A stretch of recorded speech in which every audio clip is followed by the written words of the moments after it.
وقتی آن فرو رسید که دست مهاجر را ببوسیم، به قدر مهنت و عذابهایش برسیم. فراموش نکنیم یکی مهاجر دور شود فایدهش بر ما میرسد، اگر برعکس باشد ضررش هم. مهاجر عزیز، مهاجر دور از وطن، به شما سلامتی خواهان هستم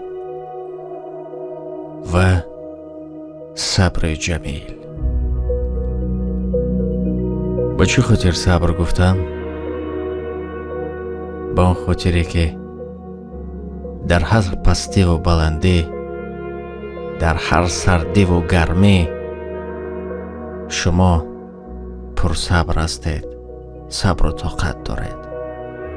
میدونید سخن بسیار است، اما مختصر خواستم اطراف یک موضوع صحبت کنم تا یک نقطه هم باشد احترامشون نسبت مهاجر دیگر شود. اولا در فرودگاه ها میبینیم بدن هموطن ما هست، نمیفهمد یا چیزی دیگر، نمیستیم کمک کنیم. هستن نفرانی که کمک میکنن، اما میبینیم که چی زبان نمیدونن، چی یکون قاعده رو نمیدونن، برای هر چیز و ناچیز بیچاره ها سرسان میکنن این و آن.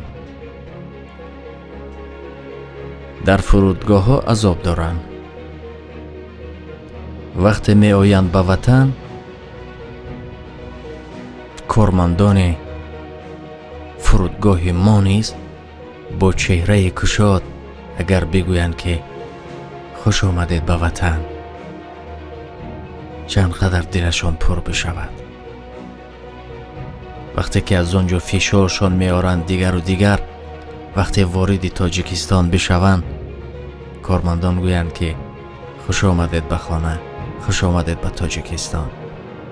چقدر دلشان گرم بشود.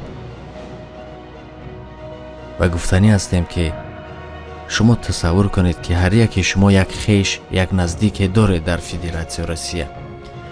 تصور کنید که همون معامله رو با اون. بدونید در تمام کشورهای دنیا در فرودگاه مرزبانان و گمرکچیان بیشتر از همه شهروندان خودشان را احترام میکنند، چون که میدانند که معاش آنها از اندازه شهروندان است و وظیفه آنها خدمت به همین شهروندان است. با چهره کشال قبولشون کنین، چند قدر دلشان پر شود، خرسند بشود. و بعداً اداره هایی که هستند با مهاجران در داخل جمهور، با آنها نیز مراجعت داریم که به نزدشان یگان مهاجر آمد، صرف نظر از آن که چی لباس پوشیده است، خوانده نوشته میتواند یا نه، خواهش میکنیم که حقوقش را فهمانید، کارش را بود کنید، چون به جامعه ما مهاجران بسیار فایده کلان میارند. عذاب و مشقت و سخنشنوی و گپ و چی چیزها را از سر دور نمیکنند و پول کار میکنند و به کجا به ما روان میکنند. و بودجه ما نیز یک قسمش از آن هم هست که فایده بر جامعه ما میدارند. باید احترامشان کنیم، باید به قدرشان برسیم. قصه مولانا را یاد دارید؟ چندین بار نقل میکردیم. بعدن هستن نفرانی که او زندگی مهاجر، کار مهاجر به من چی دخل دارد؟ دخل دارد. مولانا را چون چند بار نقل کرده بودیم، بار دیگر یادآور میشوم. صاحب خانه که یک قبخان میگذارد، муш дар оғул мушдавон назди гов меояд, мегӯяд ки эй гов, соҳибхона қабқон гузоштааст. гов бошад табассум карда мегӯяд о қабқони ту ба ман чӣ аҳамият дорад, чӣ дахл дорад? меояд назди гӯспанд, мегӯяд эй гӯспанд, соҳибхона қабқон гузоштааст. ӯ ҳамин тавр меояд назди хурус, мегӯяд эй хурусҷон, соҳибхона қабқон гузоштааст. қабқони ту ба ман чӣ аҳамият дорад? ҳеҷ рабте надорад ба ман. муш дохили хонааш мешавад, муддате намегузарад, дар ҳамон қабқон мор меафтад. соҳибхона вақте ки оғал медарояд барои говро ҷӯшидан, ногаҳ мор мегазад, мори заҳролуд бемор мешавад. духтурро фарёд мекунад, духтур мебинад, мегӯяд ки заҳраш баланд асту ину он, барои ин хӯроки сабук лозим аст. русӣ мегӯянд диетическа. баъд мардаш мебирояд, тасвим мегирад, хурусро забт кунад, хурусро мекушад барои хӯроки сабук. то рафт беморбинҳо зиёд мешаванд, ин қадар меҳмонҳо меоянд беморбинӣ, гӯспандро мекушад. муддате намегузарад ки ҳамсараш мегузарад аз олам, заҳри мор баландӣ мекунад таъсираш, мегузарад, мемирад ва баъд барои маъракаву дигар чиз говро забт мекунад, мекушад. ин қисса бисёр маънии бузург дорад ва баъзан дар ватан муҳоҷирон ба идораҳои гуногун муроҷиат мекунанд. масалан доир ба фаҳмондани он ки роҳашон ба Русия боз аст ё на, ё доир ба фаҳмидани нархи чипта билет харидорӣ кардан. аммо баъзан дар баъзе идораҳо ҷавонҳое нишастанд ки талхтар фаҳмонем даҳонашон ҳанӯзам бӯи шир мекунаду, вале ба як муҳоҷири ҳамсоли падараш бе ягон эҳтиром, ҳатто сар боло накарда, ту гуфта гап мезанад. гапи муҳоҷирро то охир гӯш намекунад. ҳушаш ба телефонбозӣ,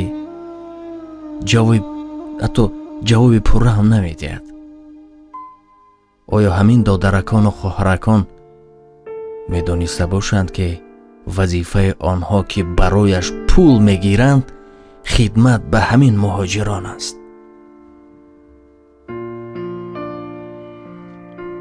манзур аз ин барнома росте намехостем ки касеро ранҷонем ва нисбати касе дилхунукӣ кунем ё чизи дигар, чун рости дилмон месӯзад.